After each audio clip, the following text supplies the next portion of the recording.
Hey, welcome back to The Dive. Today on the show, we have the CEO of Clarmond Wealth, Chris Andrew.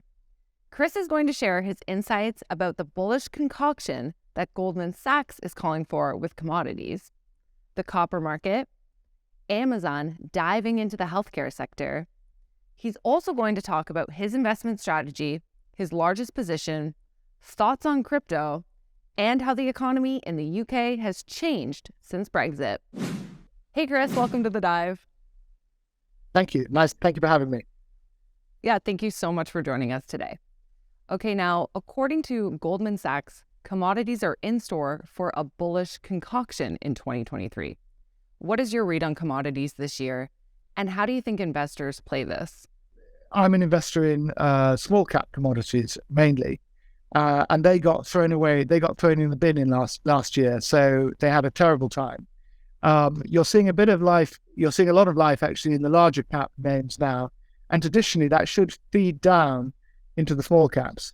So I'm hopeful that these little babies that I've got in my portfolio that have got great assets and great projects and are well financed, but are still very, very cheap, people are going to realize, and they're going to come back. So I'd never like to agree with Goldman Sachs, but hopefully they're right in this instance.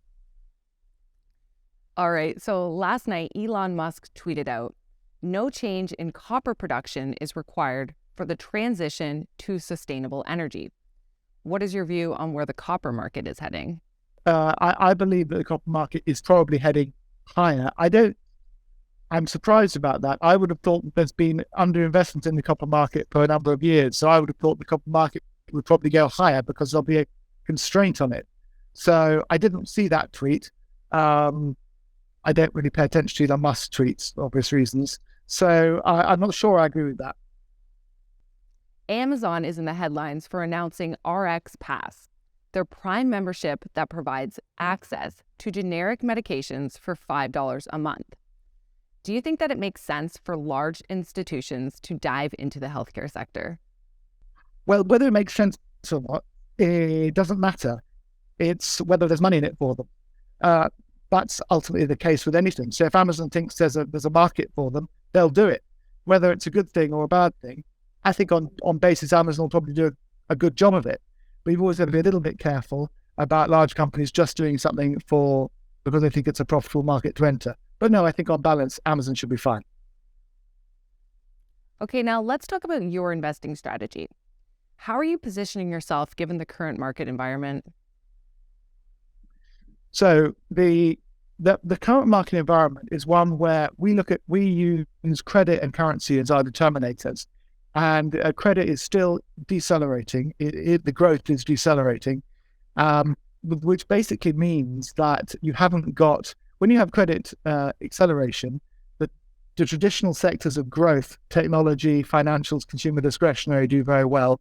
When you have credit decelerating, you want to earn gold, you want to earn certain parts of the fixed income market, you want to earn certain real assets.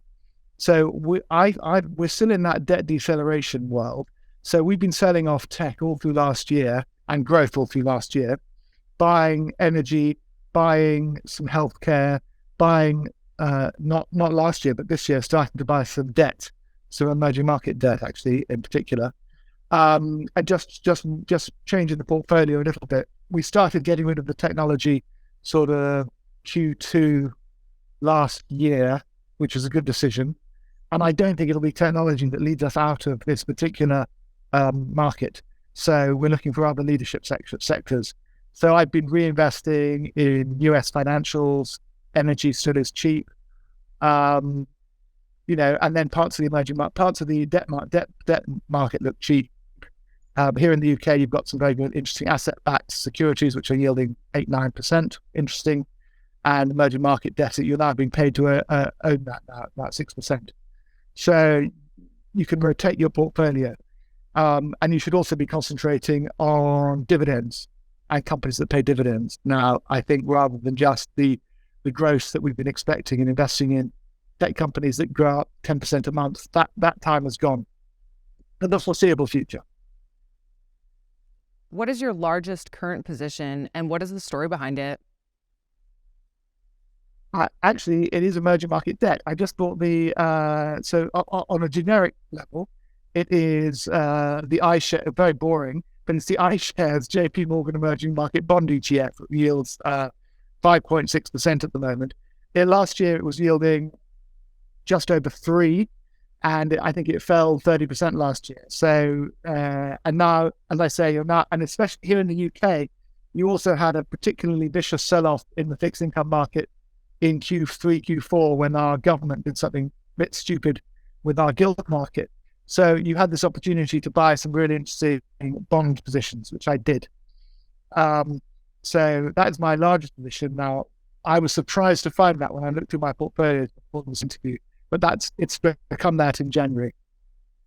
I've got other positions in individual commodity names, which I like, which have got good stories behind them, which I hope will become my biggest positions once they get their act together in 2023.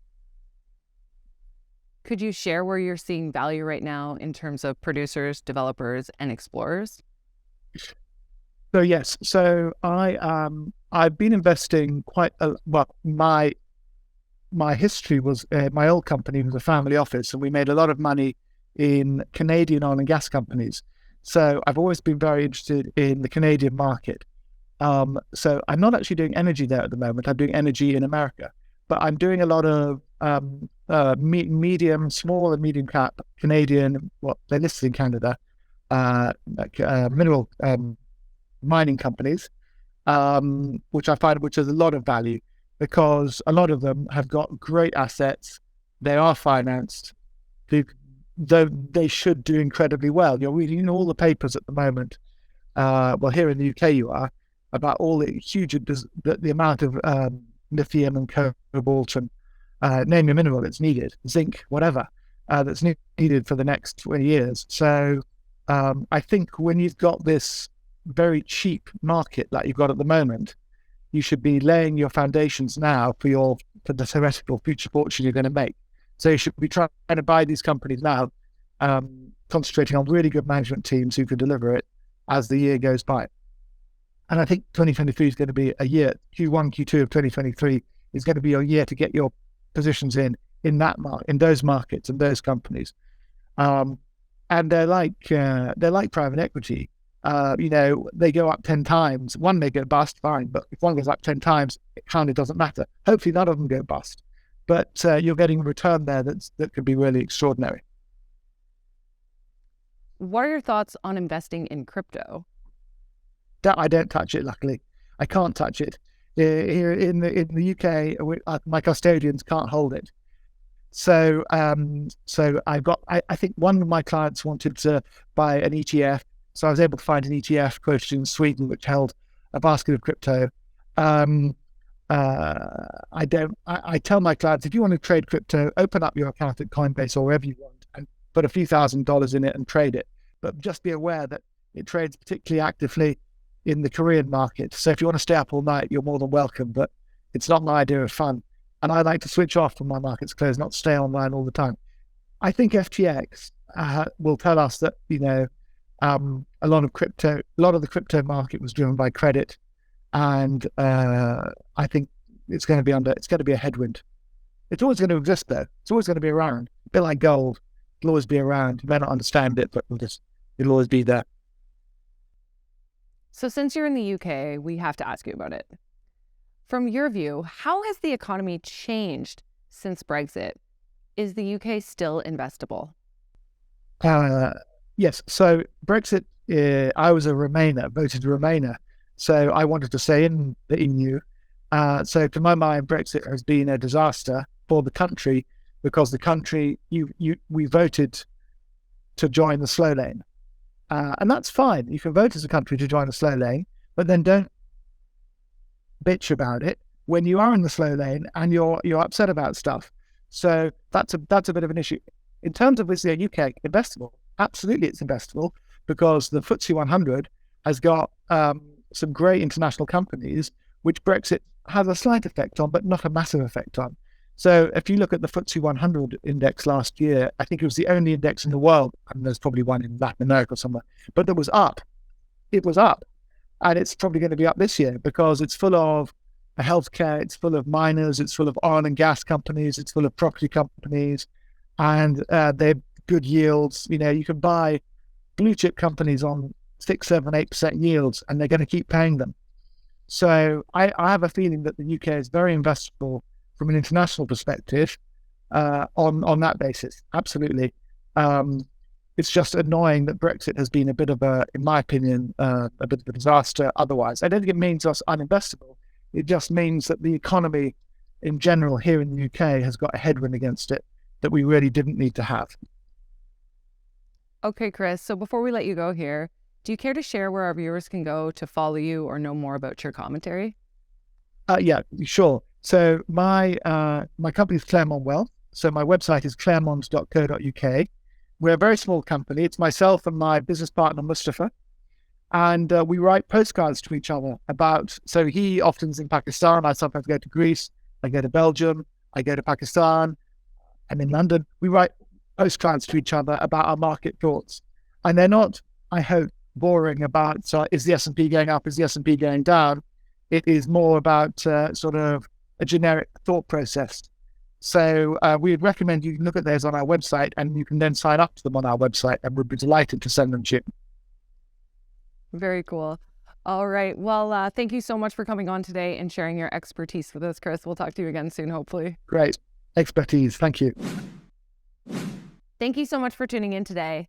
If you'd like to learn more about the small cap world, be sure to follow our channel by hitting that subscribe button below me there. Bye.